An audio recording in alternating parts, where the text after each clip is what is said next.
Mañana se conoce la inflación del mes de septiembre, 4 de la tarde. Como siempre, 16 horas el INDEC dará el número de la inflación del mes pasado. Tenemos las proyecciones privadas, por ejemplo. Lucrecia, a ver.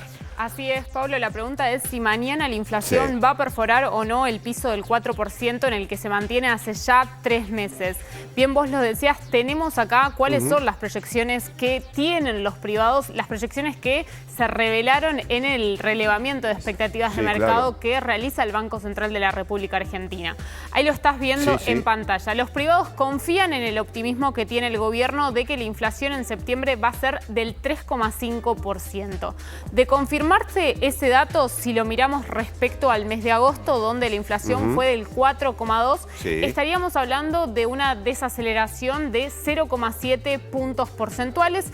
Sería un gran dato para el gobierno y un gran dato para nuestro bolsillo, pero también es la pregunta cómo seguimos después del mes de septiembre. Y ahí lo estás viendo en pantalla. Los privados consideran que la inflación se va a mantener en una meseta del 3% hasta marzo, es decir, hasta el primer trimestre del 2025, primer trimestre del segundo año de gobierno de Javier Milei. Pero si querés vemos el detalle de cada uno de los meses.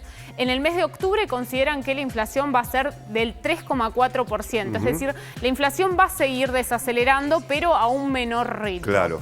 En noviembre desaceleraría aún más al 3,3% y en diciembre habría un repunte. Esto podría estar muy atado al pago de aguinaldos, a las fiestas, donde el consumo tiende a reactivarse. Hace pocos días, quien es el exministro de Economía, Domingo Cavallo, habló de cuáles son las causas que llevan a que la desaceleración de la inflación se haya frenado en los últimos meses. Una de ellas habla sobre la reactivación del consumo, que es otra de las patas que necesita el programa económico que lleva a cabo Luis Caputo.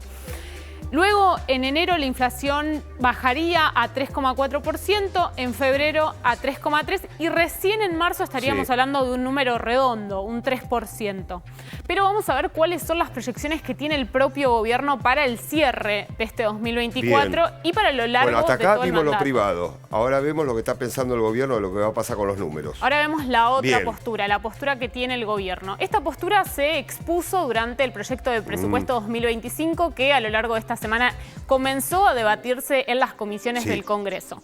La inflación del 2024 para el gobierno cerraría en un 104,4%. Acá lo que tenemos que destacar es que ya tenemos inflación oficial de enero a agosto. Estamos hablando de un 98,4%. Es decir, el gobierno espera que en estos 4 meses que quedan de proyecciones oficiales, de datos oficiales por parte del INDEC, se llegue a este número. Luego la inflación en el 2025 sería del 18,3%, en el 2026 del 11,6% y finalizaría el mandato de Javier Milei en 2027, en caso de no volver a las urnas el presidente, con una inflación del 7,4%. Una clara escalera descendente y un gran logro de conseguirlo por parte del gobierno. Recordemos de qué datos de inflación venimos. El año pasado la inflación cerró en el 211,4%. Bueno, reiteramos entonces, mañana, 16 horas, el INDEC da la inflación del mes de septiembre. Así es. Es un dato que estaremos analizándolo, por supuesto, el dato del día de mañana. horas después de conocer este dato.